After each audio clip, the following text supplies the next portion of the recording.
Hello, welcome to family vlogs. ನಮ್ಮ ಮೈಸೂರು ಟ್ರಿಪ್ಪಿನ ಇದು 2ನೇ ವ್ಲಾಗ್. ಇಲ್ಲಿ ನಮ್ಮ ಆರುಷ್ ಫಸ್ಟ್ ಟೈಮ್ ಕುದುರೆ ಗಾಡಿಯನ್ನ ನೋಡಿರೋದು. ಇಲ್ಲಿವರೆಗೆ ಅವನು ಎಲ್ಲಿಯೂ ರಿಯಲ್ ಆಗಿ ನೋಡಿರ್ಲಿಲ್ಲ. ಸೊ ಈ ಒಂದು ಚಾನ್ಸ್ ಸಿಕ್ಕಿತು ಅವನಿಗೆ. ನಾವಿವಾಗ ಬಂದಿರೋದು ಮೈಸೂರು ಪ್ಯಾಲೇಸ್ಗೆ. ಅರಮನೆ ಅಂದ್ರೆ ಒಂದು ಸುಂದರವಾದಂತಹ ಜಾಗ ಅಲ್ವಾ. ಇಲ್ಲಿ ತುಂಬಾನೇ ಚೆನ್ನಾಗಿದೆ. ಎಷ್ಟು ಟೈಮ್ ಬೇಕಾದ್ರೂ ಇದ್ರ ಒಳಗೆ ನಾವು ಸ್ಪೆಂಡ್ ಮಾಡಬಹುದು. ತುಂಬಾ ವಿಷಯಗಳು, ತುಂಬಾ ವಸ್ತುಗಳಿವೆ ಒಳಗಡೆ ನೋಡೋದಕ್ಕೆ. ಹೀಗೆ ಟಿಕೆಟ್ ತಗೊಂಡು ನಾವು ಎಂಟ್ರಿ ಆಗ್ತಾ ಇರುವಾಗ ಈ ಒಂದು ಗಾಡಿ ಇತ್ತು. ಸೀದಾ ಓಡ್ಕೊಂಡು ಹೋಗಿ ನಮ್ಮ ಆರುಷ್ ಹತ್ತಿ ಕುತ್ಕೊಂಡಿದ್ದ. ನಾವು ಬಾ ಬಾ ಅಂತ ಹೇಳಿದ್ರುನುವೆ ಬರ್ತಾ ಇರ್ಲಿಲ್ಲ. ಅವ್ರು ಕೂಡ ಇರ್ಲಿ ಬಿಡಿ, ಇರ್ಲಿ, ಕುತ್ಕೋ ಕುತ್ಕೋ ಅಂತ ಎಲ್ಲ ಹೇಳ್ತಾ ಇದ್ರು. ನಾವ್ ಮತ್ತೆ ಅದನ್ನ ಹಾಗೆ ಟರ್ನ್ ಮಾಡೋದ್ ಬೇಡ, ಹಾಳಾಗ್ತದೆ, ಹಾಗೆ ಹೀಗೆ ಅಂತ ಹೇಳಿ ಕರ್ಕೊಂಡ್ ಬಂದ್ವಿ.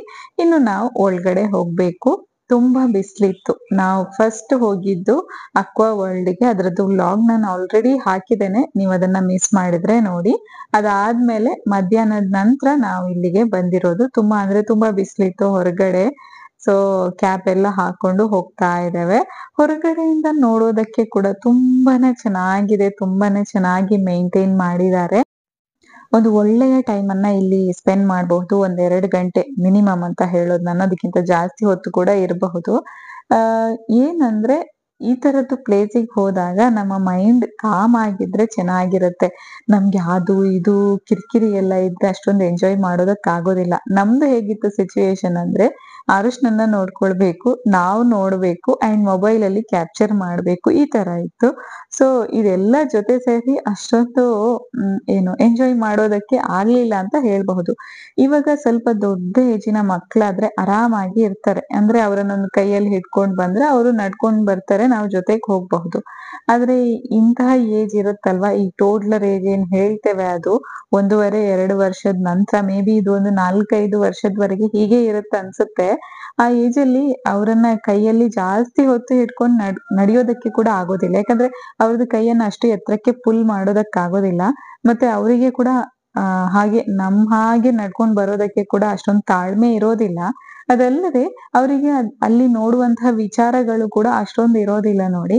ಇಂಥ ಏಜ್ ಅಲ್ಲಿ ಇಂತಹ ಪ್ಲೇಸಿಗೆ ಹೋದ್ರೆ ಆ ಏಜ್ ಅಲ್ಲಿ ತುಂಬಾ ಕಷ್ಟ ಮ್ಯಾನೇಜ್ ಮಾಡೋದಂತ ಹೇಳ್ಬಹುದು. ಸಿಂಪಲ್ ಆಗಿ ಹೇಳೋದಂದ್ರೆ, ಇಲ್ಲಿ ತುಂಬಾ ಚೆನ್ನಾಗಿರುವಂತಹ ಲೈಟಿಂಗ್ ಇತ್ತು, ಹಾಗೆ ಬ್ಯಾಕ್ ಗ್ರೌಂಡ್ ಕೂಡ ತುಂಬಾ ಚೆನ್ನಾಗಿತ್ತು. ಹಾಗಾಗಿ 1-2 ಫೋಟೋಸ್ ನಾವು ಕ್ಲಿಕ್ ಮಾಡ್ಕೊಂಡ್ವಿ. ಸ್ಮೈಲ್ ಮಾಡು ಅಂದ್ರೆ ಆತರ ಒಂದು ಫೇಸ್ ಅನ್ನ ಇಡ್ತಾನೆ, ಅದು ಯಾಕಂತ ಗೊತ್ತಿಲ್ಲ.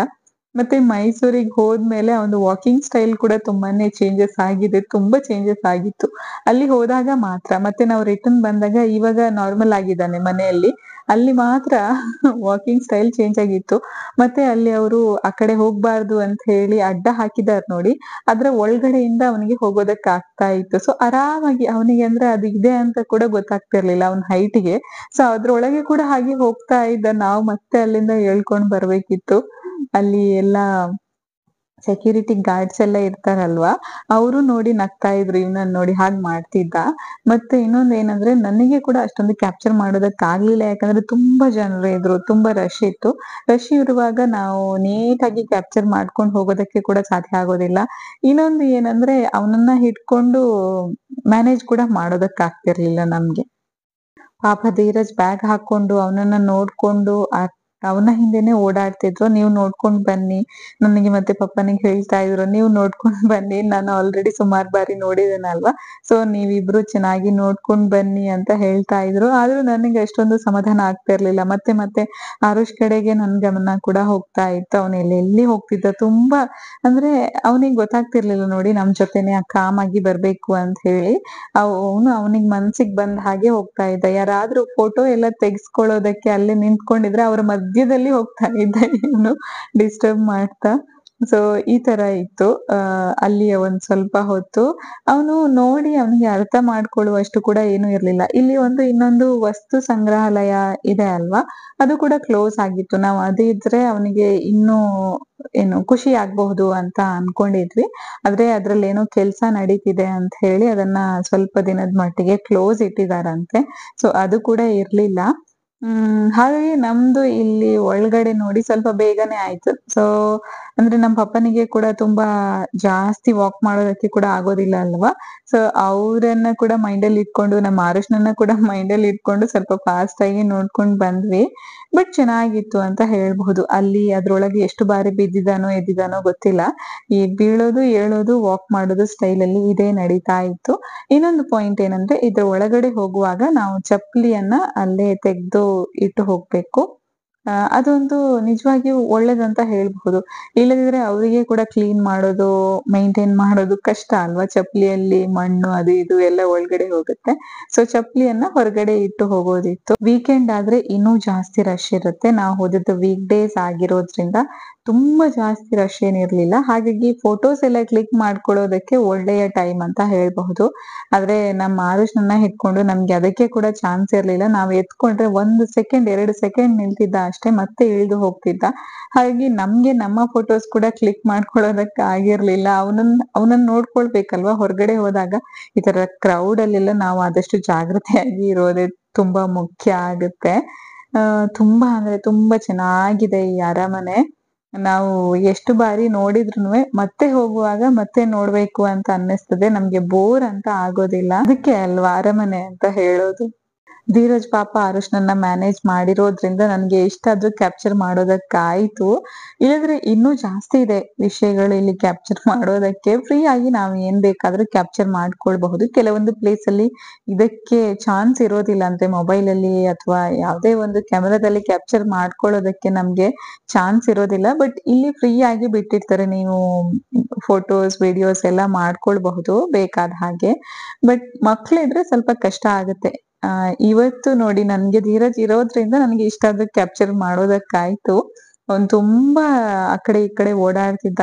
ಅಂದ್ರೆ ಕಿವಿಗೆ ಗಾಳಿ ಹೋದಾಗೆ ಆಗತ್ತಂತ ಹೇಳ್ತಾರಲ್ಲ, ಆ ತರ ಮಾಡ್ತಾರೆ. ಮಕ್ಳು ಹಾಗೇ ಇರ್ತಾರೆ. ನಾವು ಹೊರಗಡೆ ಹೋದಾಗ ಅವ್ರ ಮನೇಲಿ ಹೇಗಿರ್ತಾರೆ ಹಾಗೆ ಇರ್ತಾರಂತ ಹೇಳಿ ಎಕ್ಸ್ಪೆಕ್ಟ್ ಮಾಡೋದಕ್ಕಾಗೋದಿಲ್ಲ. ಯಾವ್ದೇ ಒಂದು ವಿಚಾರದಲ್ಲಿ ಆಗಿರ್ಬಹುದು. ಸೊ ಅದೇ ನಡೀತು ನಮ್ಗೆ ಕೂಡ ಇವತ್ತು ಕಂಪ್ಲೀಟ್ ಫುಲ್ ಆಗಿ ಎಕ್ಸ್‌ಪೀರಿಯನ್ಸ್ ಆಗಿದೆ. ಆ ಒಂದು ಇನ್ನೊಂದು ಫೇಸ್ ಅನ್ನ ನಾವು ನೋಡಿದ್ದೇವೆ. ಅಂದ್ರೆ ಅದು ಕೂಡ ಏಜ್ ಮೇಲೆ ಚೇಂಜಸ್ ಆಗ್ತಾ ಹೋಗುತ್ತೆ. ಆವಾಗ್ಲೇ ಹೇಳಿದಾಗೆ ಈ ಏಜ್ ಅಲ್ಲಿ ಮಾತ್ರ ಅವ್ರನ್ನ ಕನ್ವಿನ್ಸ್ ಮಾಡೋದಾಗಿರ್ಬಹುದು, ಕಂಟ್ರೋಲ್ ಮಾಡೋದಾಗಿರ್ಬಹುದು, ಎರಡೂ ಕಷ್ಟಾನೇ.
ವಸ್ತು ಸಂಗ್ರಹಾಲಯ ಓಪನ್ ಇದ್ರೆ ಇನ್ನೂ ನಮ್ಗೆ ಒಂದ್ ಸುಮಾರು ಹೊತ್ತು ಬೇಕಾಗಿತ್ತು, ಒಂದು ಅರ್ಧ 1 ಗಂಟೆ ಆದ್ರೂ ನಮ್ಗೆ ಬೇಕಿತ್ತು. ಆದ್ರೆ ಅದು ಕ್ಲೋಸ್ ಇರೋದ್ರಿಂದ ಇವಾಗ ಆಲ್ಮೋಸ್ಟ್ ಮುಗಿತಾ ಬಂತು ಅರಮನೆಯ ನಮ್ಮ ವಿಸಿಟ್. ತುಂಬಾ ಚೆನ್ನಾಗಿದೆ ಅಲ್ವಾ? ಇದನ್ನೆಲ್ಲ ನೋಡೋದಕ್ಕೆ ಖುಷಿ ಆಗತ್ತೆ. ಅದು ಎಷ್ಟು ನೀಟಾಗಿ ಮಾಡಿರ್ತಾರೆ, ಒಂದೊಂದು ಕಂಬದ್ದು ಡಿಸೈನ್ ಅಂತ ಹೇಳಿದ್ರೆ ಅಂದ್ರೆ ಅಷ್ಟು ಹಿಂದಿನ ಕಾಲದಲ್ಲಿ ಕೂಡ ಎಷ್ಟು ಚೆನ್ನಾಗಿ ಮಾಡ್ತಿದ್ರು. ಇವಾಗ ಮೆಷಿನ್ ಇದೆ, ಬೇರೆ ಬೇರೆ ತರದ್ದು ಡಿವೈಸ್ ಎಲ್ಲ ಇರುತ್ತೆ ಇವಾಗ. ಆದ್ರೆ ಹಿಂದಿನ ಕಾಲದಲ್ಲಿ ಅದೇನು ಇಲ್ಲ, ಎಲ್ಲ ಕೈಯಲ್ಲೇ ಮಾಡ್ಬೇಕು. ಎಷ್ಟು ಚೆನ್ನಾಗಿ ಮಾಡಿರ್ತಾರೆ. ಇದಾದ್ಮೇಲೆ ನಾವು ಮತ್ತೆ ಹೊರಟ್ ಬಂದ್ವಿ. ನಮ್ಮ ಆರುಷ್ ನೋಡಿ ವಾಕ್ ಮಾಡುವಂತಹ ಸ್ಟೈಲ್. ಅವನಿಗೊಂದು ವಾಟರ್ ಬಾಟಲ್ ಕೂಡ ರೀಸೆಂಟ್ ಆಗಿ ತಗೊಂಡಿರೋದು ನಾವು. ಅದನ್ನ ಅವನೇ ಇಟ್ಕೊಳ್ತೇನೆ ಅಂತ ಹೇಳಿ ಹಠ ಮಾಡ್ತಾನೆ. ನನಗೆ ಪಾಪ ಅನ್ನಿಸ್ತಿತ್ತು, ಕುತ್ತಿಗೆಗೆ ಏನಾದ್ರೂ ಭಾರ ಆದ್ರ ಅಂತ ಹೇಳಿ. ಆದ್ರೆ ಅವನೇ ಅದನ್ನ ಇಟ್ಕೊಂಡು ವಾಕ್ ಮಾಡ್ತಾ ಇದ್ದ. ಇಲ್ಲಿ ಒಂದು ಫೋಟೋ ತೆಗೆದುಕೊಳ್ಳುವ ಅಂತ ಹೇಳಿ ಅವನನ್ನ ಕರೀತಾ ಇದ್ದೇನೆ. ಆದ್ರೆ ಎಷ್ಟು ಕಷ್ಟಪಟ್ಟಿದ್ದೇವೆ ಅಂದ್ರೆ ಒಂದು ಫೋಟೋಗೋಸ್ಕರ. ಅವಂದು ಲೋಕನೇ ಬೇರೆ ಆಗಿತ್ತು. ಅವನು ಅಂದ್ರೆ ನಾವ್ ಹೇಳೋದು ಅವನಿಗೆ ಅರ್ಥನೇ ಆಗ್ತಿರ್ಲಿಲ್ಲ ಅನ್ಸುತ್ತೆ. ಅವನಷ್ಟಕ್ಕೆ ಎಂಜಾಯ್ ಮಾಡ್ತಾ ಇದ್ದ. ಕೊನೆಗೊಂದು ಫೋಟೋ ಕ್ಲಿಕ್ ಮಾಡಿಸ್ಕೊಂಡೆ. ತುಂಬಾ ಚೆನ್ನಾಗಿದೆ ಇಲ್ಲಿ ಹೊರಗಡೆ ಕೂಡ ಪ್ಲೇಸ್. ನನಗೆ ಮೈಗ್ರೇನ್ ಇರೋದ್ರಿಂದ ಈ ತರ ಹೊರಗಡೆ ಹೋದಾಗ ಕ್ಯಾಪ್ ಆಗಿರಬಹುದು, ಕೂಲಿಂಗ್ ಗ್ಲಾಸ್ ಆಗಿರಬಹುದು, ಅಥವಾ ಅಂಬ್ರೆಲ್ಲಾ, ಇದನ್ನೆಲ್ಲ ಒಂದು ಪ್ಯಾಕ್ ಮಾಡ್ಕೊಂಡು ಬ್ಯಾಗಲ್ಲಿ ಹಾಕೊಂಡು ಹೋಗ್ತೇವೆ. ಇಲ್ಲದಿದ್ರೆ ಸ್ವಲ್ಪ ತಲೆನೋವು ಜಾಸ್ತಿ ಆಗುತ್ತೆ. ಮೊದ್ಲೆಲ್ಲ ತುಂಬಾ ಜಾಸ್ತಿ ಇರ್ತಿತ್ತು. ಆಕ್ಚುಲಿ ಆಫ್ಟರ್ ಆರುಷ್ ನನಗೆ ಸ್ವಲ್ಪ ಅದು ಕಡಿಮೆ ಆಗಿದೆ. ಯಾಕಂದ್ರೆ ಮೈಗ್ರೇನ್ ಅಂದ್ರೆ ದಿನಾಲು ಬರ್ಬೇಕು, ಇಲ್ಲದಿದ್ರೆ ಹಾಗಿರ್ತದಲ್ವಾ ಆಫ್ಟರ್ ಬೇಬಿ. ನಿದ್ದೆ ಇರೋದಿಲ್ಲ, ಟೆನ್ಷನ್, ಸ್ಟ್ರೆಸ್ ಇದೆಲ್ಲ ಜಾಸ್ತಿ ಇರೋದ್ರಿಂದ ದಿನಾಲು ಇರ್ಬೇಕಾಗ್ತದೆ. ಬಟ್ ಇವಾಗ ಏನೋ ಒಂದ್ ಸ್ವಲ್ಪ ಮ್ಯಾನೇಜೇಬಲ್ ಇದೆ. ಈ ಕ್ಯಾಪ್ ಎಲ್ಲ ಹಾಕಿದ್ರುನುವೆ ಆಗುತ್ತೆ, ಆದ್ರೆ ಸ್ವಲ್ಪ ಕಡಿಮೆ ಇರುತ್ತೆ. ಅದೇನು ಕ್ಯಾಪ್, ಕೂಲಿಂಗ್ ಗ್ಲಾಸ್ ಎಲ್ಲ ಯೂಸ್ ಮಾಡ್ಲಿಲ್ಲ ಅಂದ್ರೆ ಸ್ವಲ್ಪ ಜಾಸ್ತಿ ಇರುತ್ತೆ. ಅದಕ್ಕೋಸ್ಕರ ಪ್ರಿಕಾಷನ್ಸ್ ನ ಆ ತರ ತಗೊಳ್ತೇನೆ ನಾನು. ಇದಾದ್ಮೇಲೆ ನಾವೊಂದು ಫ್ಯಾಮಿಲಿ ಪಿಕ್ ಅನ್ನ ಕ್ಲಿಕ್ ಮಾಡ್ಕೊಂಡ್ವಿ. ಅದಾದ್ಮೇಲೆ ಹೊರಗ್ ಬರ್ತಾ ಇದ್ದೇವೆ.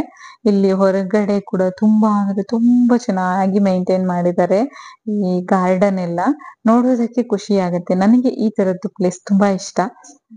ಈ ಗಾರ್ಡನ್, ಗಿಡ ಮರ ಎಲ್ಲ ಇರುತ್ತಲ್ವಾ, ಅದನ್ನ ನೋಡೋದಕ್ಕೆ ತುಂಬಾ ಅಂದ್ರೆ ತುಂಬಾ ರಿಲ್ಯಾಕ್ಸಿಂಗ್ ಆಗಿ ಫೀಲ್ ಆಗುತ್ತೆ ನನ್ಗೆ. ಸೊ ಅದಾದ್ಮೇಲೆ ನಾವು ಮತ್ತೆ ಅಲ್ಲಿಂದ ಹೊರಟ್ ಬರ್ತಾ ಇದ್ದೇವೆ. ಇವತ್ತು ಬೆಳಗ್ಗೆಯಿಂದ ಈ ಟೈಮ್ ವರೆಗೆ ನಮ್ಮ ಆರುಷ್ ನಿದ್ದೆ ಮಾಡ್ಲಿಲ್ಲ. ಬೆಳಗ್ಗೆ ಅಂದ್ರೆ ಬೇಗ ಎದ್ದು ಹೋಗಿದ್ದೇವಲ್ವಾ, ಸೊ ಜರ್ನಿ ಟೈಮ್ ಅಲ್ಲಿ ಸ್ವಲ್ಪ ನಿದ್ದೆ ಮಾಡಿದ್ದ. ಅದಾದ್ಮೇಲೆ ನಿದ್ದೆ ಮಾಡ್ಲಿಲ್ಲ. ಇವಾಗ ಇನ್ನು ಕಾರಲ್ಲಿ ಹೋಗ್ತಾ ನಿದ್ದೆ ಮಾಡ್ತಾನಂತ ಅನ್ಕೊಂಡಿದ್ದೇವೆ.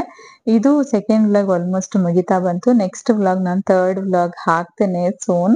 ಇಲ್ಲಿ ಮೈಸೂರಲ್ಲಿ ಏನ್ ಗೊತ್ತಾ, ಎಲ್ಲಿ ನೋಡಿದ್ರಲ್ಲಿ ಸರ್ಕಲ್, ಅದು ಕೂಡ ಎಷ್ಟು ಚೆನ್ನಾಗಿ ಇರುತ್ತೆ ಸರ್ಕಲ್ ಅಂದ್ರೆ ನೋಡೋದಕ್ಕೆ ಖುಷಿ ಆಗುತ್ತೆ. ಅದನ್ನೇ ಒಂದು ನೋಡೋದಕ್ಕೆ ಹೋಗ್ಬೇಕು ಮೈಸೂರಿಗೆ, ಯಾವ ತರ ಫೀಲ್ ಆಗ್ತಿತ್ತು. ಎಲ್ಲಿ ನೋಡಿದ್ರಲ್ಲಿ ಸರ್ಕಲ್ ಅಂಡ್ ಅದ್ರದ್ದು ಪೇಂಟಿಂಗ್, ಆ ಗಾರ್ಡನ್, ಅದ್ರ ಸುತ್ತ ಗಿಡಗಳು ತುಂಬಾ ಚೆನ್ನಾಗಿ ಮೇಂಟೈನ್ ಮಾಡಿದ್ದಾರೆ.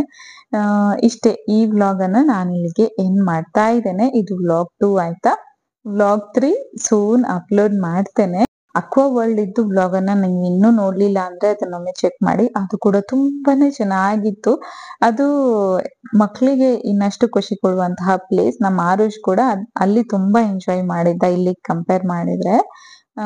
ಇಷ್ಟೇ, ಈ ವ್ಲಾಗ್ ಅನ್ನು ನಾನು ಇಲ್ಲಿಗೆ ಇನ್ನು ಎಂಡ್ ಮಾಡ್ತಾ ಇದ್ದೇನೆ. ಇನ್ನು ನಾನು ನೆಕ್ಸ್ಟ್ ವಿಡಿಯೋದಲ್ಲಿ ಸಿಗ್ತೀನಿ. ಅಲ್ಲಿವರೆಗೆ ಟೇಕ್ ಕೇರ್. ಹಾಗೆ ಈ ವಿಡಿಯೋ ಇಷ್ಟ ಆದ್ರೆ ಲೈಕ್ ಮಾಡಿ. ಚಾನಲ್ ಅಲ್ಲಿ ಇನ್ನಷ್ಟು ವಿಡಿಯೋಸ್ ಇವೆ, ಅವನ್ನೊಮ್ಮೆ ಚೆಕ್ ಮಾಡಿ. ಎಲ್ಲಾ ಇಷ್ಟ ಆದ್ರೆ ಸಬ್ಸ್ಕ್ರೈಬ್ ಮಾಡ್ಕೊಳ್ಳಿ. ಇನ್ನಷ್ಟು ಅಂತಹ ವಿಡಿಯೋಸ್ಗಳು ಬರ್ತಾ ಇರ್ತವೆ. Thank you for watching. Bye.